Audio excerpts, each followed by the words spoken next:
Disc golf has resulted in a lot of opportunities for up-and-coming talent. Opportunities for them to rise to the occasion or, in this case, crumble. Anthony Barela, rising star in the disc golf scene, had his best chance of winning a major so far in his young career. But he choked, and he choked bad. Let's get into it. 2023 has been an awesome season so far, entertaining as always down the home stretch of these tournaments. This was especially true at the European Open. With some of the bigger names in the sport dropping off, chances were given to some potential first-time major champion winners. Anthony Barela is one of those players. Starting that fateful final round, Barela was 2 shots back of the lead, but that final round started out like it was his. He was rolling, making birdies, keeping it in play, the important things to do at the European Open. Then when it came to the final holes, he started to capitalize. Hole 13, here's his putt for birdie. Why bring all that speed? Does it matter? Who cares? Does right? it matter? Who cares? That is huge. That is such a huge putt. Look at this. To get to 30. We have not seen him falter on the greens today, have we? Hole 14, here's Barela on the tee. And this is a nice one too. Oh, this is really great. Yeah. They got to 394 in a blink of an eye. I mean, that just is a missile. Then finally on hole 15, he would make this shot to keep the lead. AB goes with the high spike hyzer.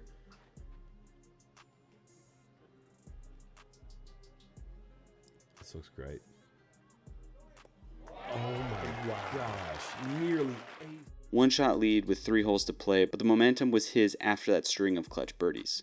But hole 16 is a beast, and it plays a little different. Par 4, hit the landing zone, then throw to an island green. If you don't make it in bounds, then you rethrow from where you are with just the 1 stroke counting from your attempt. Barela threw a decent drive, a little scary that close to the out of bounds, but he's in play.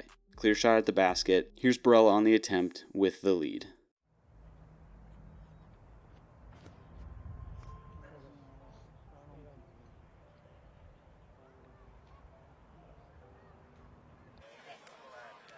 He goes long. After going deep on the first attempt, Barela would quickly get back up to the same shot for the same attempt. This is where it all went south. This is a must-make if he wants to win this tournament. He's got to stick this close, get his par, and move on.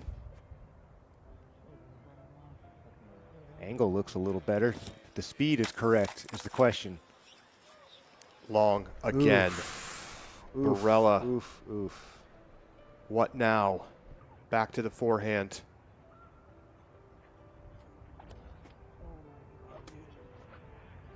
That is wide and deep and into the gallery.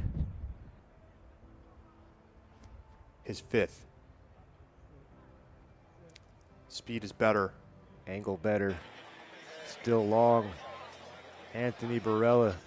Oh my goodness.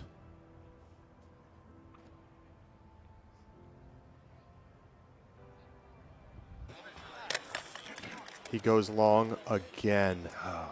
Anthony Barela going 10 cup here at the 16th. Knows that now he is in the driver's seat. Barela can't make the island.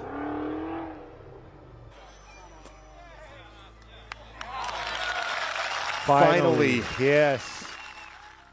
A quadruple bogey, he would go from first place to tied for 6th place after what happened. But sadly, wasn't over for Barela. On hole 17, he would bail out to the right, going out of bounds, making a bogey. Then this happened on the 18th tee.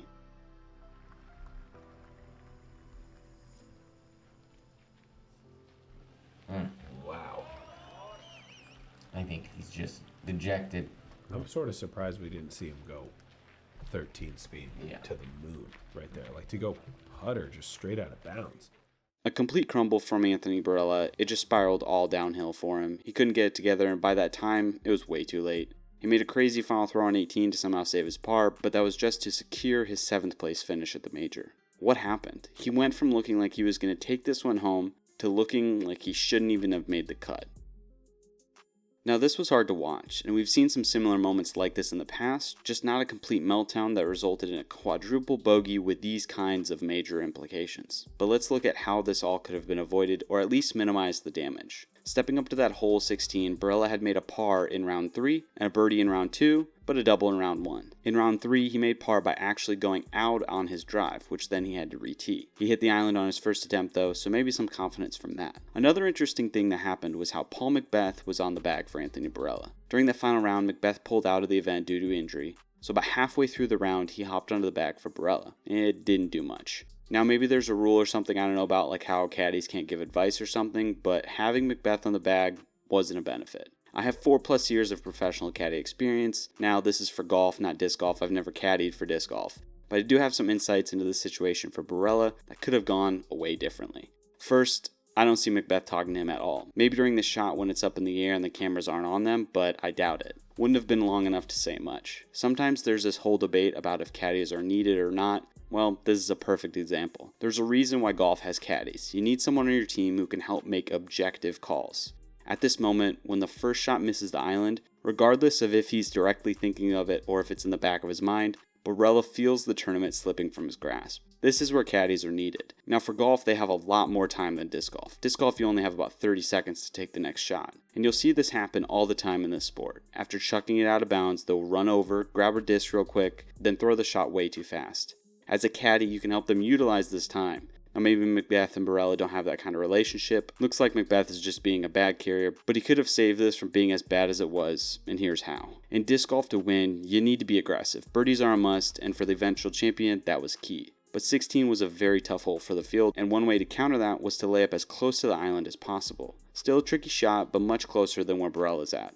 Corey Ellis ended up winning the event, and in the 2 previous rounds, he laid up on this hole. So as a caddy, if I'm on the bag right now for Barela, that's in the back of my mind. I'm probably not saying much after he throws it on the first time. Maybe a quick, hey, let's take a deep breath. You went a little deep. We've done this shot 1,000 times. Same shot, just take a little off of it. But when he throws it out the second time, I'm stepping in. I've been on both sides of this situation before. Pressure is pressure in sports, and when you start to choke, you shut down. Your mind goes blank, adrenaline is rushing, and it's hard to think straight. We can see that by Barela throwing it deep 5 times in a row. But when he throws it out for the second time, I'm on the clock. I've got 30 seconds going in my hand, giving my guy as much time as possible. I'm using that to give him options. That's what you do as a caddy. First thing I'm saying is we need to lay up. Let's take the penalties that have come our way. Let's lay up, make a bogey. We're still in this with 2 holes to play. Then if he decides to go for it, I'm either making him disc down or I'm yelling at him to lay off it. That's a huge part of why ball golf has big time caddies. When things start spiraling out of control, they can help reset the situation. I very rarely say anything bad about McBeth. He's changed the game forever. He's the GOAT. But being on the bag for Barela, you can say something. Tell him to step off. 20 seconds is enough time to reset for the next shot. By the time Barela is throwing his 5th attempt at the island, I'm trying to get him to do anything else. The tree is close to him, so you can't quite tell if the backhand can be thrown, but that's another option. But the thing I'm pushing for the most is the layup. You can't keep doing the same thing over and over and over again, and going deep on the island that so many times was atrocious. McBeth could have saved it, maybe. Barela could have handled it differently. But in the end, it's got to be a lesson learned for him, because Anthony Barela is an excellent player. He just needs to learn how to win. Thanks for watching. If you want to support the channel, then head on over, check out some of the other videos I have on YouTube. Like and subscribe and all that jazz, and we will see you guys next time.